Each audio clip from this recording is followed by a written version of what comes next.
శ్రీమాత్రే నమః. మా ఛానల్ను వీక్షిస్తున్న అభిమానులకు స్వాగతం.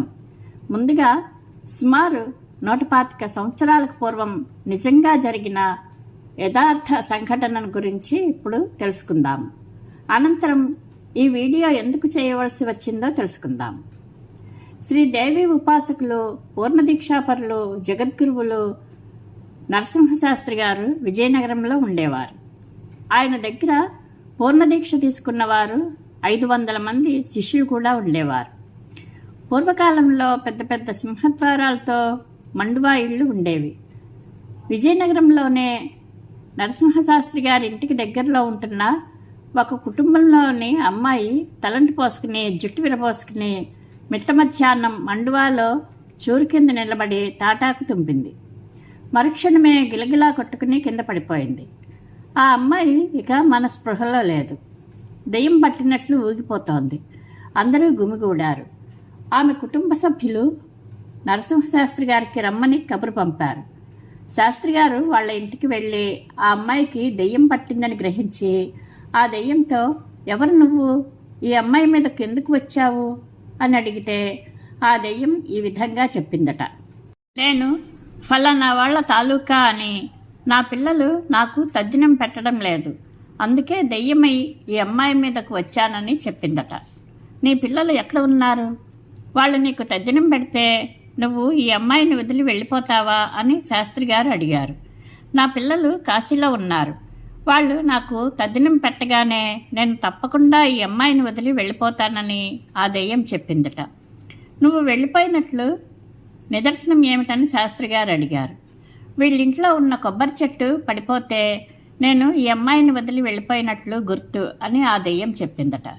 వెంటనే నరసింహశాస్త్రి గారు కాశీ వెళ్ళి వాళ్ళ కొడుకులను కలిసి, పితృకార్యాలు చేయరా, తల్లిదండ్రులకు తద్దినాలు పెట్టరా, మీరు అసలు మనుషులేనా అని వాళ్ళని మందలించి వాళ్ళ చేత తద్దినాలు పెట్టించారట. వెంటనే ఆ దెయ్యం ఆ అమ్మాయిని వదిలి వెళ్ళిపోయిందట. వాళ్ళ ఇంట్లో ఉన్న కొబ్బరి చెట్టు పడిపోయిందట. ఆ అమ్మాయి మామూలు మనిషి అయిందట.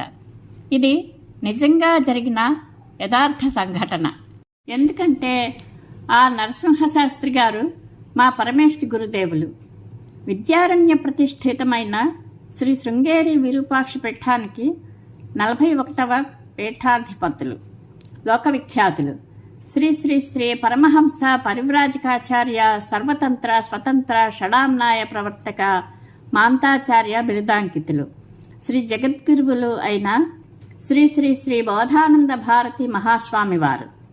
మహాస్వామివారు మాకు ముత్తాతగారు, అనగా మా నాన్నగారికి తాతగారు.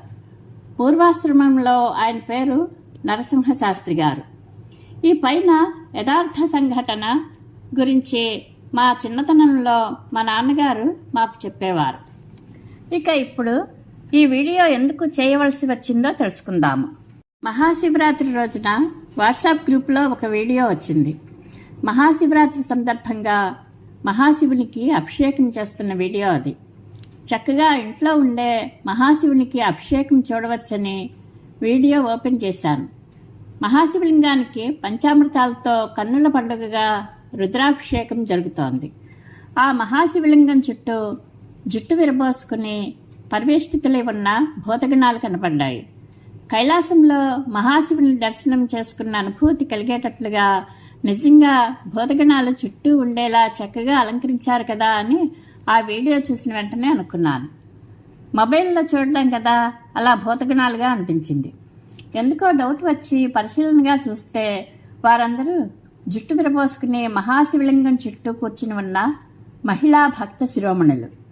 ఆ వీడియో చూశాక శాస్త్రంలో చెప్పినవి, మనం పాటించవలసిన నియమాలను, మన పెద్దవాళ్ళు చెప్పిన కొన్ని విషయాలను అందరితో పంచుకోవాలని అనిపించి ఈ వీడియో చేస్తున్నాను. ఇక ఇప్పుడు శాస్త్రంలో చెప్పిన కొన్ని నియమాలను గురించి తెలుసుకుందాం. దేవాలయాలకు దైవ దర్శనానికి వెళ్ళేటప్పుడు, ఇంట్లో పూజలు చేసుకునేటప్పుడు బొట్టు కాటుగా పెట్టుకుని, కాళ్లకు పసుపు రాసుకుని, చక్కగా జడగాని ముడిగాని వేసుకుని, పువ్వులు పెట్టుకుని ఉండడం లక్ష్మీప్రదం. అలా ఉంటే దైవానుగ్రహం కలుగుతుంది, సంపద పెరుగుతుంది. ఈ నియమాలకు వ్యతిరేకంగా జుట్టు విరబోసుకుని ఉంటే అరిష్టం, దరిద్రం, శోకం కలుగుతాయి. జుట్టు విరబోసుకుని తిరిగితే వెంట్రుకలు రాలి గాలికి ఎగిరి స్వామివారిపైన అమ్మవారిపైన ప్రసాదంలోనూ పడితే మహా అపరాధం. పైగా భక్త శిరోమణులు అతిభక్తితో తలను శివలింగానికి ఆనించి మరీ మొక్కుతారు. విరబోసుకుని ఉన్న జుట్టు వెళ్ళి స్వామివారి మీద పడుతుంది. అది చాలా మహాపాపం, మహా అపరాధం. సాయం సంధ్య లోపలే జడ వేసుకోవాలి. పెరట్లోనే తల దువ్వుకోవాలి. దీపాలు పెట్టాక తల దువ్వకూడదు. తలంటు స్నానం చేసేటప్పుడు జుట్టు చివరన ముడి వేసుకోవాలి. జుట్టు విరబోసుకుని వంట చేసేటప్పుడు వెంట్రుకలు రాలి అన్నంలో పడితే ఆ అన్నం తినకూడదు, వేరొకరికి పెట్టకూడదు. పసిపిల్లలకు ఆ వెంట్రుకలు నోట్లోకి పెడితే ఉక్కిరిబిక్కిరి అయ్యి వాళ్లకు ప్రాణాపాయ స్థితి కలుగుతుంది. అంతేకాకుండా పసిపిల్లలకు విరబోసుకున్న జుట్టు తగిలితే పిల్లలు సరిగ్గా ఎదగరు, చిక్కిపోతారు, అనారోగ్యం పాలవుతారు. విరబోసుకున్న జుట్టు భర్తకు తగిలితే భర్తకు ఆయుక్షీణం కలుగుతుందని శాస్త్రవచనం. పూర్వం పెద్దవాళ్ళు చెప్పేవాళ్ళు. జుట్టు కొసల చివరన పాపాలు పట్టుకుని ఉంటాయి. జుట్టు విరబోసుకుని తిరిగితే ఇంటికి అరిష్టం కలుగుతుంది, శోకం దరిద్రం చుట్టుకుంటాయి. జుట్టు విరబోసుకుని మిట్ట మధ్యాహ్నం సమయంలో చెట్ల కిందకు వెడితే దెయ్యాలు ఆవహిస్తాయని పెద్దవాళ్ళు చెప్పేవాళ్ళు.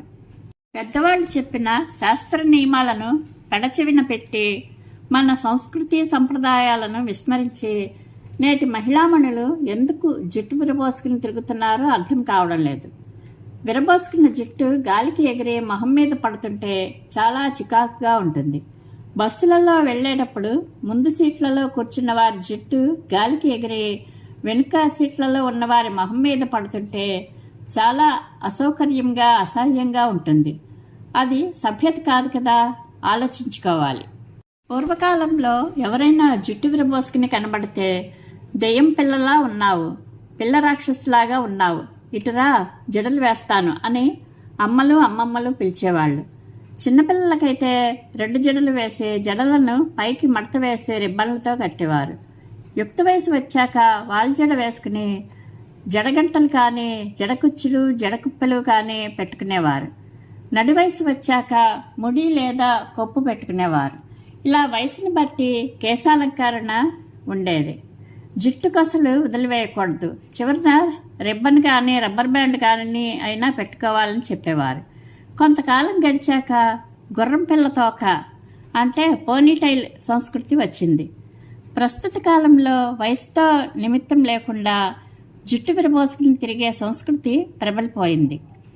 జుట్టు విరబోసుకుని తిరిగితే ఎంతటి అరిష్టాలు కలుగుతాయో శాస్త్రవచనాలు, పురాణాలలో చెప్పిన కథలు చాలా ఉన్నాయి. అవి వీలు వెంబడి మరో వీడియోలో తెలుసుకుందాం.